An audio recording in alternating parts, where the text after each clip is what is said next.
She reached inside her purse and pulled out a small black item. She placed it on the bar and pushed it over to him while sliding her tight behind onto the stool beside him. It was a tiny remote control. The buttons moved from high to low, pulse to vibrate. This was the control to a vibrator. Hopefully, a vibrator she had positioned somewhere interesting on her body. He smiled, hoping his wicked thoughts shone right through. Is this what I think it is? She nodded and squirmed in her seat, nibbling on her bottom lip. If I touch this button, will I hear buzzing? Her shoulders shot up to her ears and she looked around the room. God, I hope not. She leaned forward, lowering her voice. But yes. The overwhelming urge to rip off her dress and inspect the gadget consumed every molecule of his body. But he would take it slow. This was something to savor. Something to allow her to experience in a very languid, torturous, heavenly way. You know what will happen when I take control of the remote, don't you? That you won't be able to stop me.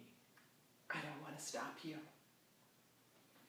Placing her hand on his leg, she leaned closer, her bottom sliding across the bar stool. The other night, you fulfilled a fantasy I didn't even know I had.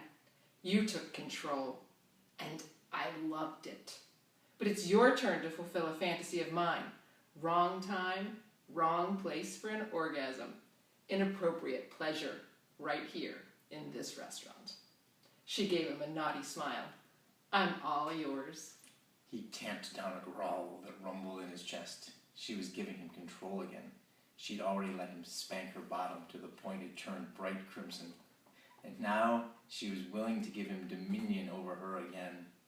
But this time, she was bringing her own kink to the table. The more time they spent together sexually, the more he suspected she was the perfect sexual partner.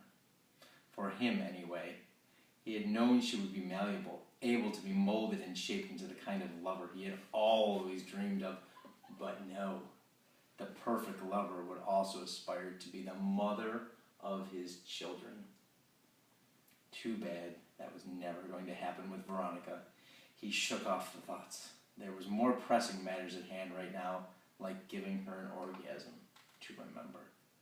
Returning to their game, he asked, "You'll do whatever I say?" She responded with one slow nod of her head. It was time to put that to the test. Spread your legs. She straightened on the bar stool and snapped her legs shut in natural reaction.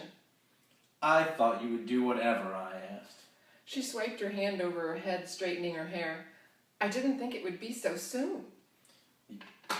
He picked up the remote. Prepare yourself, little one. He leaned in, because this remote is about to get quite the